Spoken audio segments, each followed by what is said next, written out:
Welcome everybody. Today we're going to go over a quick point, and you probably already know what it's going to be about.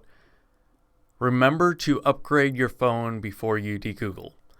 This is a lesson that I actually learned the really hard way by doing my DeGoogling video for this OnePlus 7T.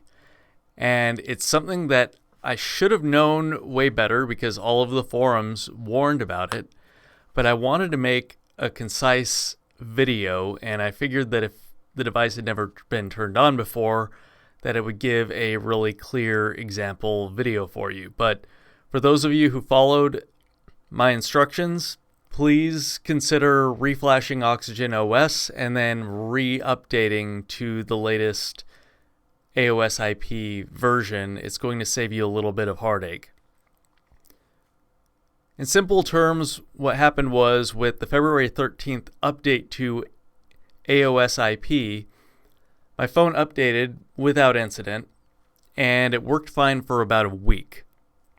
After that week, all of a sudden the phone started giving me a no SIM found error. I don't know if it was the update. I did panic a little bit because some of the commands weren't returning my IMEI. The whole thing is outlined in the XDA thread that I will leave a link in the description to below. Suffice to say, I don't know if the update caused my phone to stop connecting to the network or if it was a software update from T-Mobile, because as a part of that situation, I received a text message from T-Mobile saying that they can modify your device's software at any time. And really that gets down to a really important question, which is who actually owns the device? My phone was a carrier unlocked version and factory unlocked version, so why would T-Mobile have the ability to push applications onto my phone? Hopefully they're not making any changes to the operating systems, but there were a lot of comments online regarding this policy that T-Mobile was actually installing Facebook and other kind of spyware-y apps on people's phones and was getting them really upset. Really the most important thing though, just make sure you update your phone before you go and DeGoogle it. Once all of your special software, your network stuff is loaded onto the phone, it's going to be a lot cleaner with your installation. Another tip that I actually found when the IMEI was not present on my phone was that I did some research and found OnePlus devices and especially Samsung devices sometimes will erase their persist.img file during updates when running custom ROMs. This is really, really bad because the persist.img file controls your IMEI, which is your International Mobile Network Identifier, and it also controls things like the fingerprint sensor and your camera on your device. One of the things that I left in the thread was that I went into the phone and installed a command line tool and then took a backup of my recovery partitions and of my persist image file and then saved those onto multiple hard drives so that if anything ever goes wrong with my phone, that I can go ahead and reflash them and my device will work again with the fingerprint sensor and camera, and we'll be able to control to mobile networks. So that's kind of the second point, which is make sure to take complete and proper backups, not of just your data, but also of your system. As far as I could find, this type of issue does not exist with the Pixel devices. One of the great things about Graphene OS is that with Graphene OS, you can relock the bootloader, where that's not as good of an idea when you're running custom ROMs. The OnePlus 7T, in order to re-unlock the phone from whatever stuff was in that update for T-Mobile, required me to relock the bootloader, and it gave me a super scary message like, this device has been corrupted, and I thought that I'd bricked it for a few minutes. But it turned out everything was just fine. I just had to force it to restart by pressing a combination of the power button and power up, power down buttons. Not exactly sure which combination unlocked it, otherwise I would have posted that in the thread for any of you that may have experienced the same issue. And then point number 3 of this video is don't de-Google unless you have time.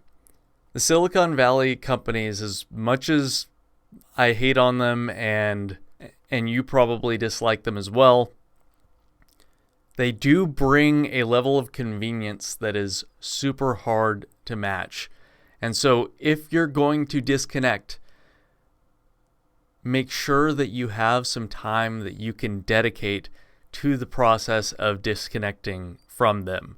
There are services that you wouldn't really expect that don't work right when they're not around. And in this case, the T-Mobile portion of that update disconnected my phone from the network. And even though the phone was working fine before the update, with some minor stability issues, it took a long time to figure out how to get it reconnected. It took 7 days waiting for the T-Mobile unlock code and then a couple of hours figuring out exactly which pathway I needed to go through to unlock the phone. De-Googling and disconnecting from Silicon Valley is not a completely simple process, but one that I think is going to be worth it, especially in my use case moving forward, and I hope for you as well, because the more of us that disconnect, the better off we all will be. Regarding just general channel update, I know that I missed this last Thursday release.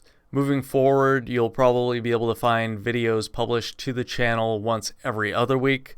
There's a number of life maintenance items that are going on that will stop me from creating extremely regular content, but I do plan on creating more de-Googling phone videos and more videos on general privacy.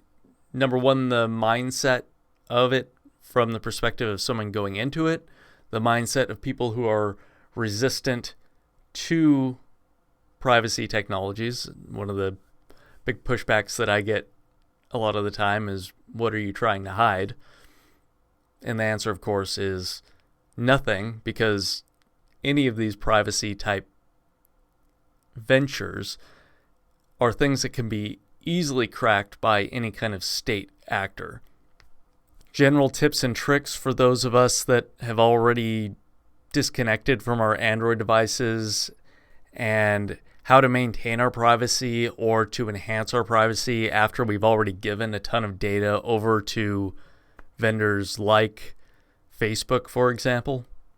And going through just other technology items. I know recently we have been focusing a lot on mobile devices, and eventually Pine 64 phones are a very interesting area of development with mobile devices. They're not ready for prime time right now. The last time I dove into it, the Pine phone got something like 2 hours of battery life, and I'm willing to deal with a sluggish phone, but 2 hours of battery life is a little bit short. Even work from home, there's times where you need to get out and maybe go into the middle of the desert. 2 hours isn't going to cut it in the middle of the desert where you could face a serious emergency. So, of course, I need still a de-Googled Android phone. I'll probably hold out until Pine 64 releases a phone that has 8 cores. When you've been in technology for a long time, you learn that faster CPUs are also usually more power efficient CPUs. Just because they get the work done faster. So when you take wattage over time, that's total power consumption.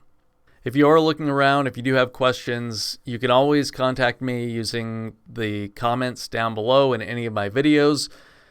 Also, my name is not hard to find over in the XDA forums. It's just under Nick Henke, which is very similar to the channel name here, Nicholas Henke, which is my full name. I usually go by Nick. So thank you for stopping by. This is Nick, signing out.